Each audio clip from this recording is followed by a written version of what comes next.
Hi, I'm Paige Jones, and I'm a counselor here in Amarillo. I have a very small private practice, and I work full-time at Ocean's Behavioral Health, where I help with the intensive outpatient program. And so today I'm going to talk a little bit about burnout, and particularly in the case of caregiving. So I assume most of us in this room have done a little caregiving, and I think that a lot of the time we spend, as you know, so much time worrying about the needs and the health and the everything for the people that we're caring for, that sometimes we forget that we also are human, and that we also have needs.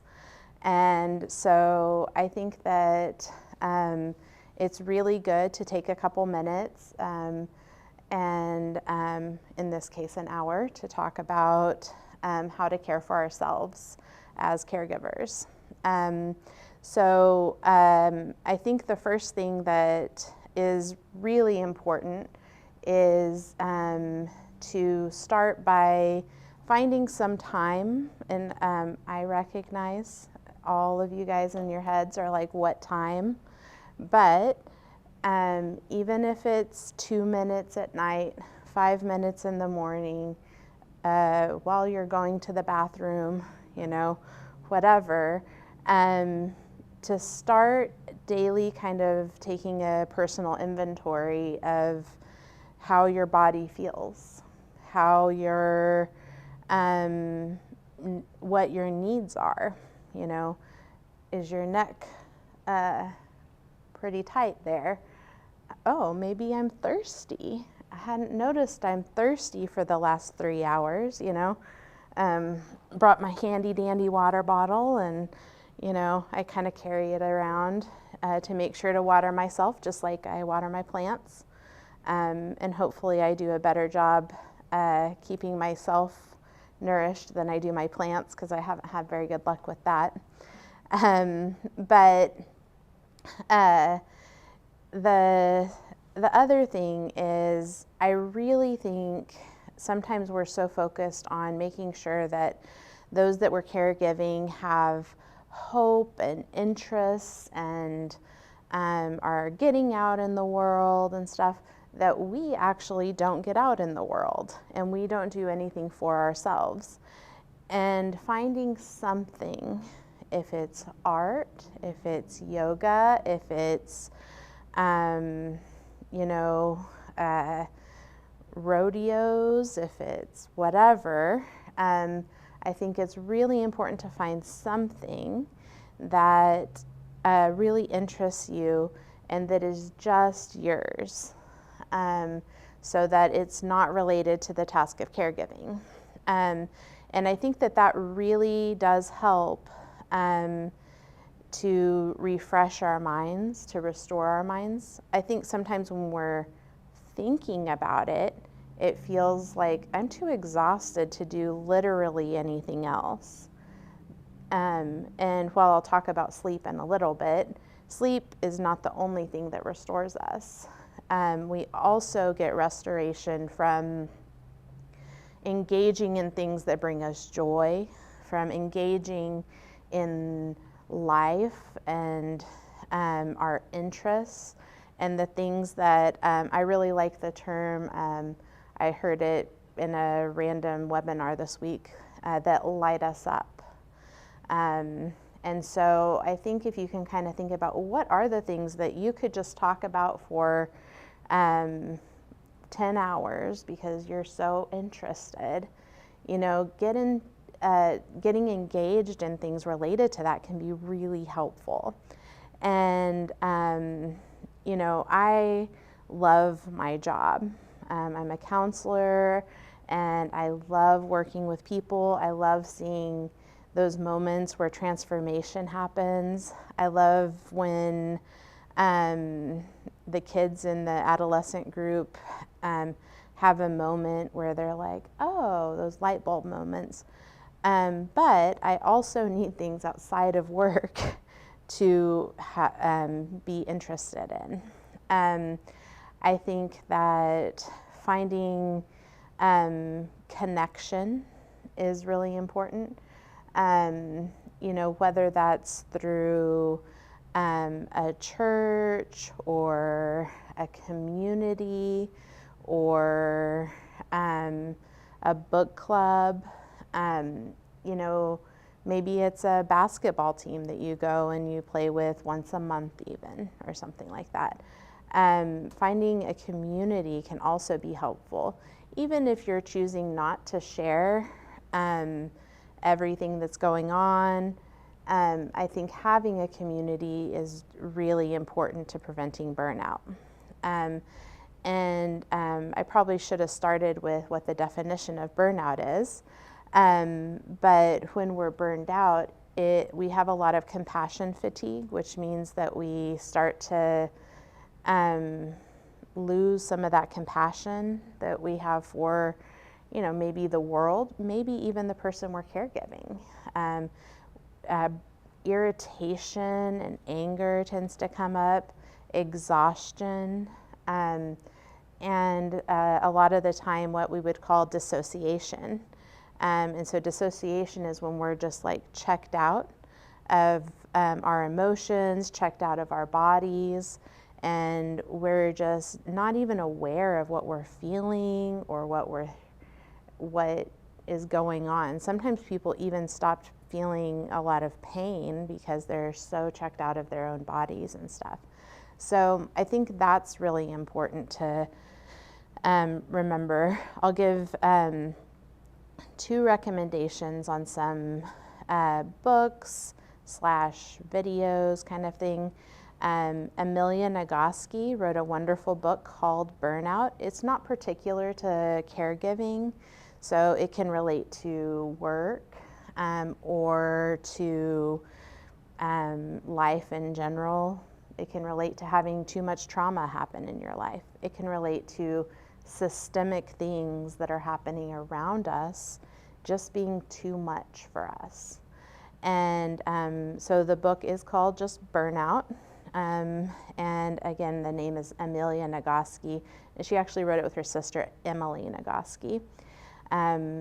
It's a really great resource.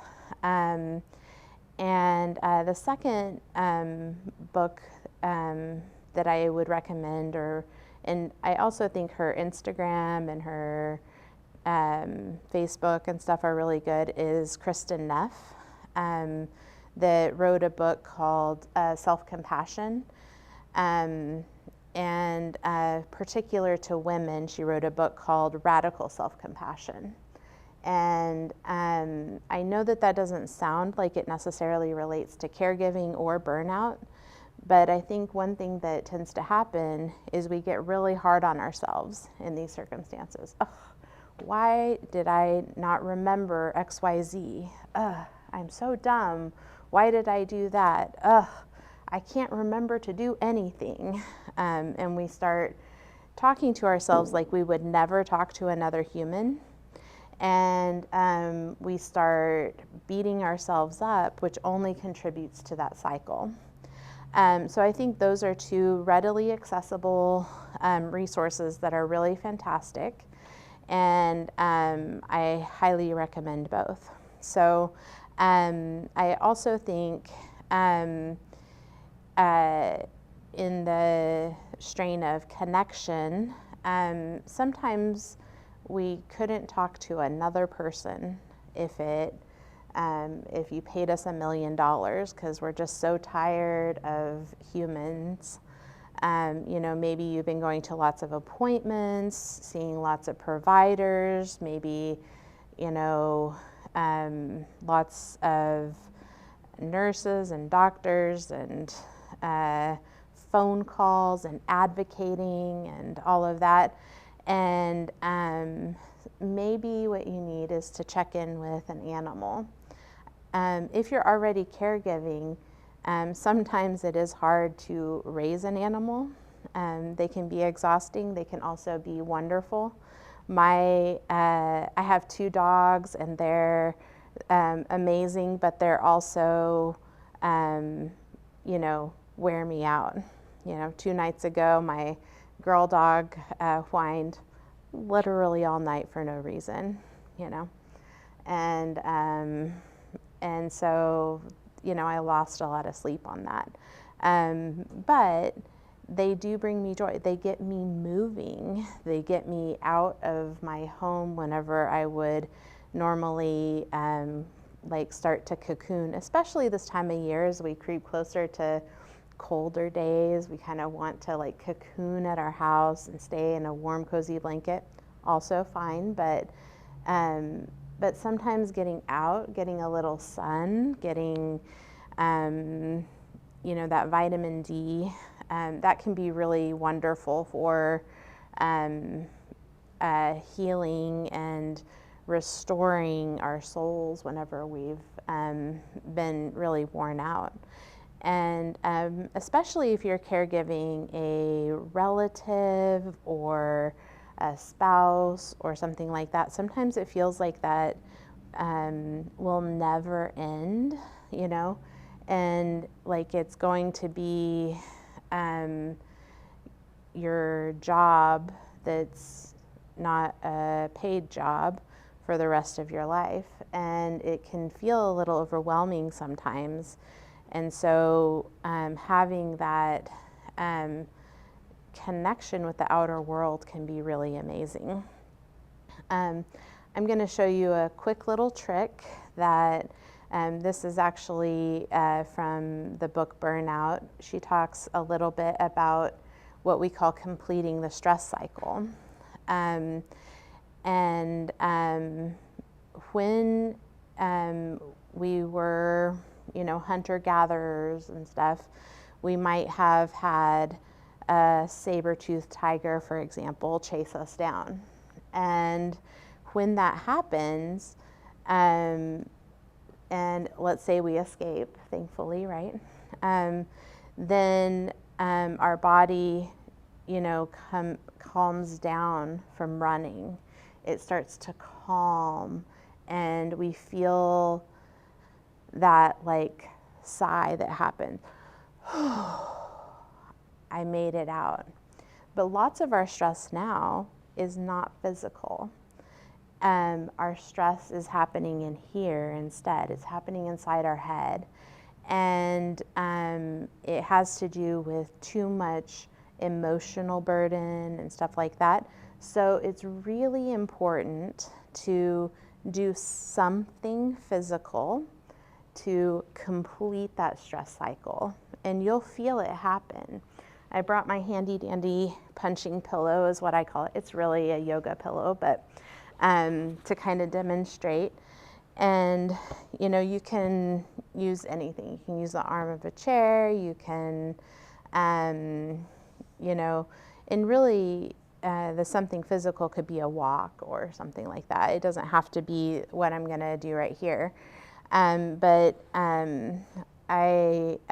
This is one of a technique that comes from Dr. Peter Levine, who's one of the most fantastic somatic therapists I've ever met, or I haven't met him actually, I've ever read anything by him.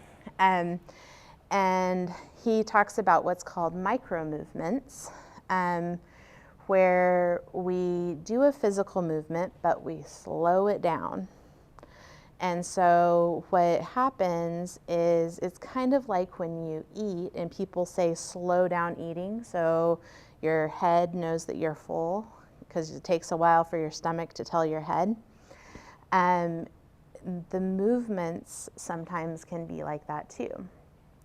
And like I said, it could be any kind of movement, but these are particularly handy, I found. So sometimes when we think about stress and we're really upset, we think about punching a pillow or something, and we think and we think about punching like that. But when you do that, you grit your teeth and you punch real hard and fast, what happens is there's a reverberation, and it actually ends up holding the tightness, the stress, the trauma in your body still. So what you want to do is you want to slow it down and breathe. So instead,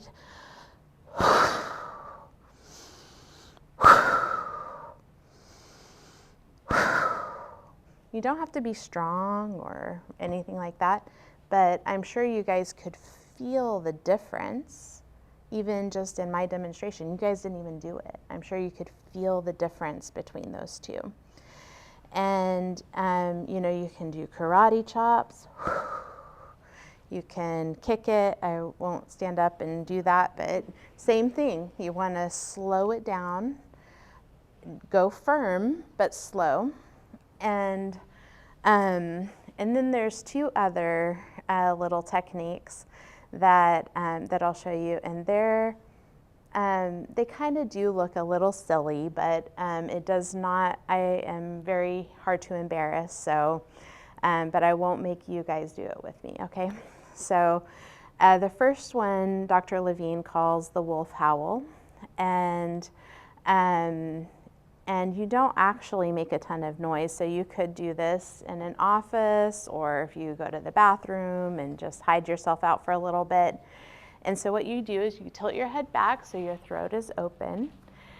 You take a breath and you breathe it out in an O with just a little sound behind it so that your chest starts to vibrate. So, whoo.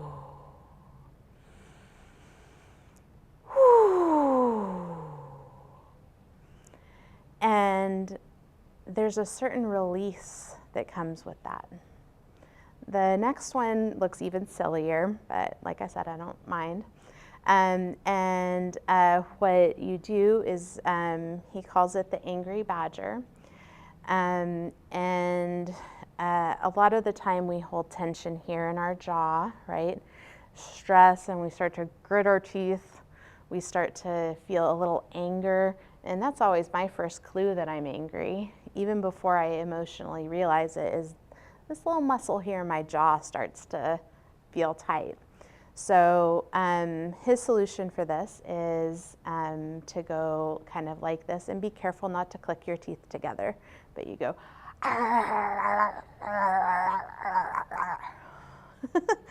and his studies have shown that tends to release a lot of anger, a lot of tension that's up there. And I've 100% done that while somebody cut me off in traffic. Totally safe, don't want to close your eyes or anything, right, if you're driving, but it completed that stress cycle for me, because otherwise I might go home and be internally venting about it. Oh, that's that guy or that lady. I can't believe she cut me off. She could have caused a huge wreck, and all this construction on the roads, that's even makes everything worse. And as we're like marinating in that, we tend to hold the stress more in our bodies. And the more stress we're holding, it's like layers, we start layering on the stress, and that eventually causes some burnout. So I think that those are wonderful techniques. I love his work. He has a lot of little videos. He has a great video about using one of those little personal jump or trampolines. And so Dr. Levine has a lot of really great videos out there too. So, the next thing I think would be really good to talk about is sleep. How many of us actually sleep? We sleep awesome every night. No? Nobody? Oh, I can't say I'm surprised, actually. So I've always been a terrible sleeper. My mom taught me to use the VCR when I was little so that I could just keep rewinding Sleeping Beauty and rewatching it, because she was getting zero sleep, but sleep is important. That's our body's natural restoration, right? And so what we want to do is we want to start doing things to help us sleep better. Sometimes when we lay down in bed, we notice that that's the only time that we have to ourselves. The only time that we're not like focused on other people, the only time that we're able to kind of decompress and like not have to worry about sharing what we're thinking and feeling, or monitoring what we're thinking and feeling so that we're not conveying that to somebody else. But I'm a hypocrite here, but you know, one of the things to do, put your phone aside, you know. If you're worried about getting a call in the middle of the night that you might need to tend to, you know, I would recommend working on the settings on your phone so that the numbers that are important to come through do, and that the rest you can put on do not disturb. It takes a little bit of tech savvy, but if you don't know how to do that yourself, maybe find somebody who does, and that can really help, because one thing that scientists have learned is that every time we look at a notification, it causes us a little stress. And we also get a little bit of a hit of dopamine, which is a motivation and pleasure chemical. But the problem is that we also get a little hit of adrenaline. So even if we get a hit of adrenaline from, you know, right now it's election season, so I don't know how many of you are getting a crazy amount of texts from all sorts of different parties and organizations and PACs asking for money and votes and stuff like that. Even if you don't read it, if you look at the notification, it's like, boom, a little bit of energy and adrenaline. And that's exhausting, you know. There's also the thing that I think most of us have heard about, how the light affects our sleep when we look at a screen. So I'd at least, if you're not going to listen to me about not looking at your phone at night, I would at least turn on the blue light filter. And that'll help a little bit. It helps more to set it aside completely, but I'm all about reducing harm. So let's do what we're going to do. Let's be realistic about that, and let's not be perfectionists about anything. Because if we're perfectionistic about things, then we end up beating ourselves up more, which is that whole cycle again, right? So the other thing for sleep, if you do a little light exercise about an hour before bed, that helps. If you have trouble staying asleep, there's some evidence that eating something multi-grain or a complex carbohydrate, so that's not white bread, guys, that's a complex carbohydrate, will, the way it digests, it does help us stay asleep longer. I am totally blanking on the name of the book that comes from, but that comes from like a very science-based CBT, or cognitive behavior therapy for insomnia book. But I will find the name and we'll put it somewhere, or I'll put a comment or something in the caption or something like that in the video. So, and we also really benefit if we take a shower, a warm shower, about a half hour, 20 minutes before bed. There's a kind of cool thing that, like, the cooling effect of our body, and we don't think about cooling as making us sleepy. We usually think about warm and cozy making us sleepy. But the cooling effect from the shower, as our body cools down, actually starts to signal to our body that it's time for bed. And so that can be really helpful. I think it's also really beneficial if you will take an hour a week or an hour every other week and talk to a therapist. I'm a therapist and I've gone to therapy. I 100% support it, and I'm not embarrassed to say that I have engaged in therapy myself because I do believe in the power of that. And that gives you an outlet where you can say anything you want without judgment. And I think one of the things that happens is, maybe the person we're caretaking, everybody's like, they're so amazing, they're so inspiring, all of this kind of stuff. And then you're the one that gets to see them when they're super grumpy and when they're complaining about everything. And you're the one that hears all that stuff because you're the caretaker. And the thing is sometimes when we tell other people, they're like, but they're so nice, they're so inspiring, they're so amazing. And they don't accept your frustration the same way that they would accept the frustration of the person you're caregiving. And we all need someone that we can talk to about that stuff. It's important, it's valid, it's very stress relieving to be able to do that. So I highly recommend that. I also think respite is really important. And I recognize that not everybody has the ability to do this, but finding somebody who can caretake your person a week, a year, hopefully more than that, but they can give you a break, because we all need a break.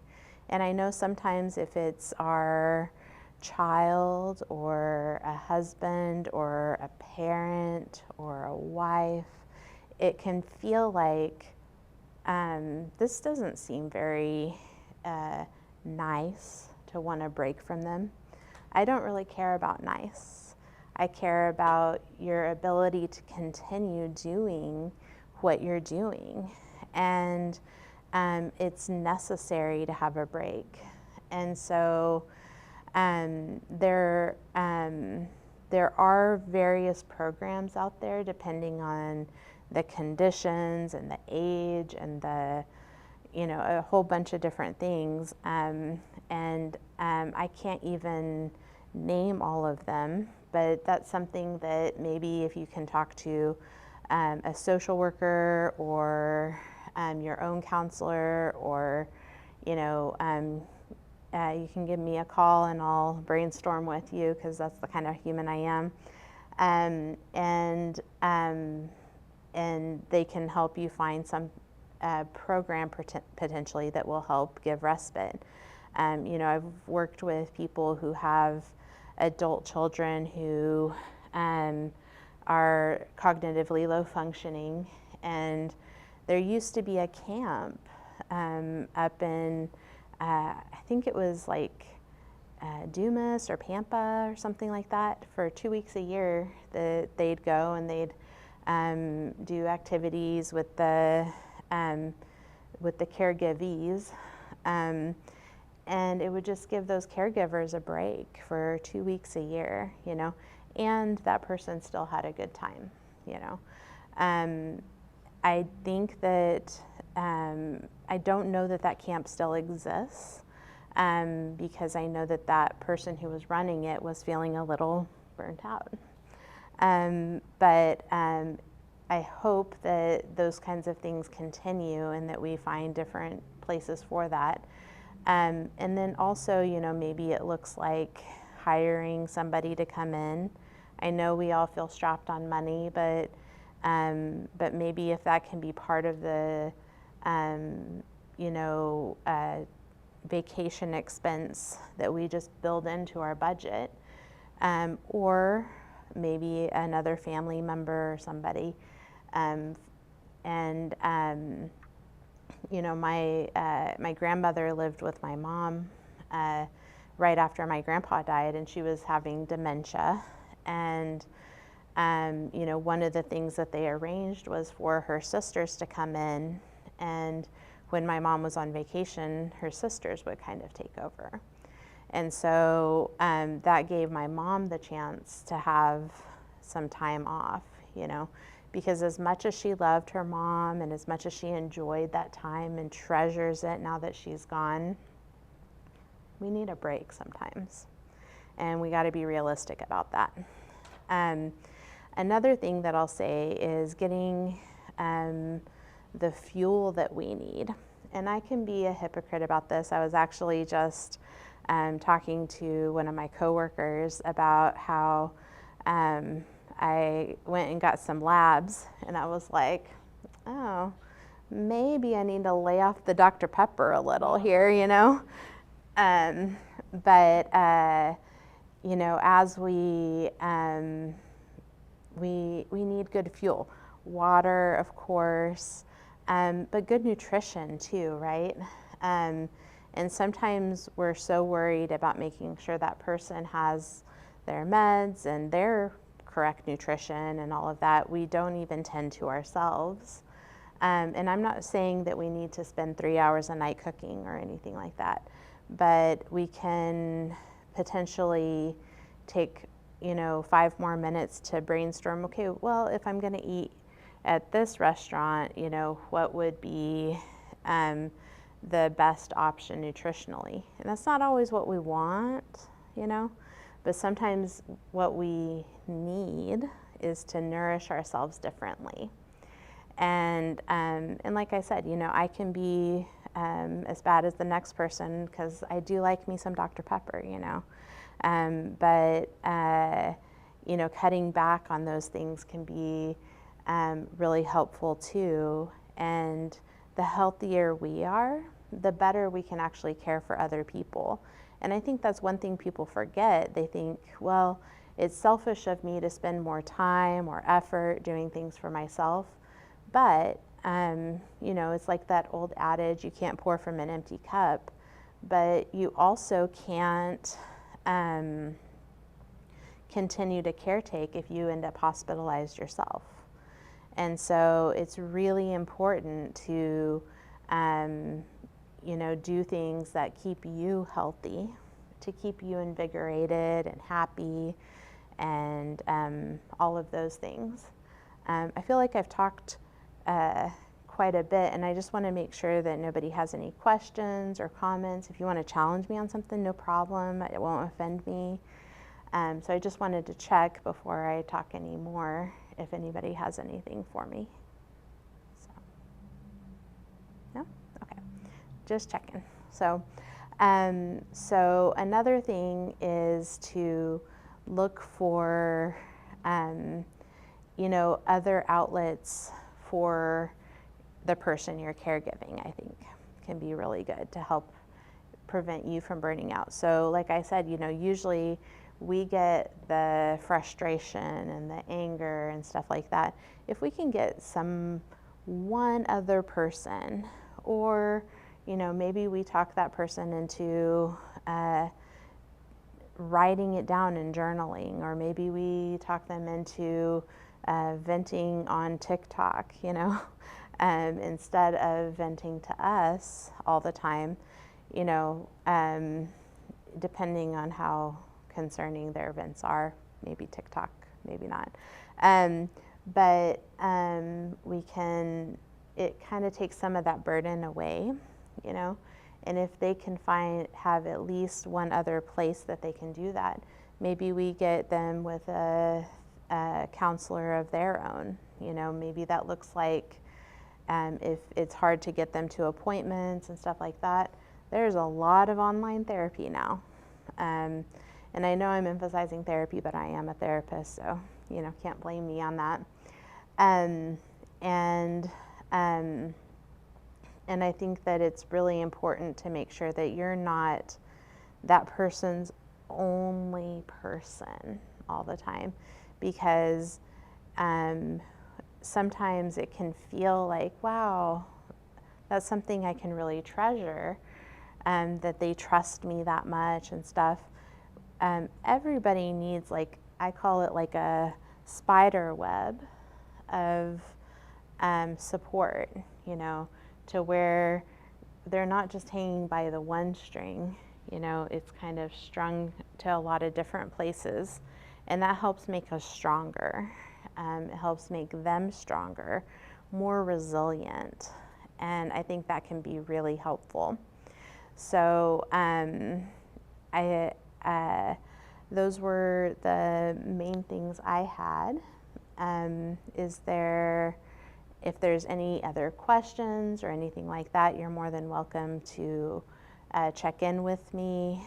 I actually am completely out of business cards, but I'm more than happy to share my number or my email and stuff like that. And then I just to share with everybody, I am working on a video series of techniques to help us self-regulate and to release tension and stuff like that. And that should be out early next year. And so you're welcome to check that out. And if you find yourself needing more intense help, you know, also the environment that I work at, the day job at intensive outpatient, you know, don't be afraid to take advantage of something like that.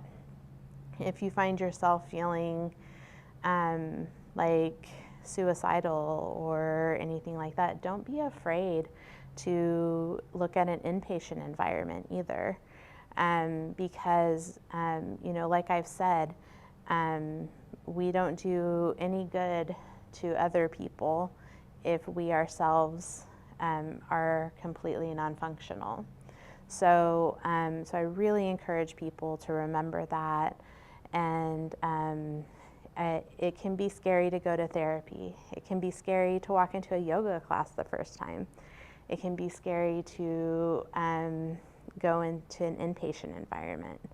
But you know, we want to start restoring ourselves so that we can, you know, feel more content and peaceful in our own selves, but also to be to continue doing what we're doing. So, all right. Anything anybody has for me?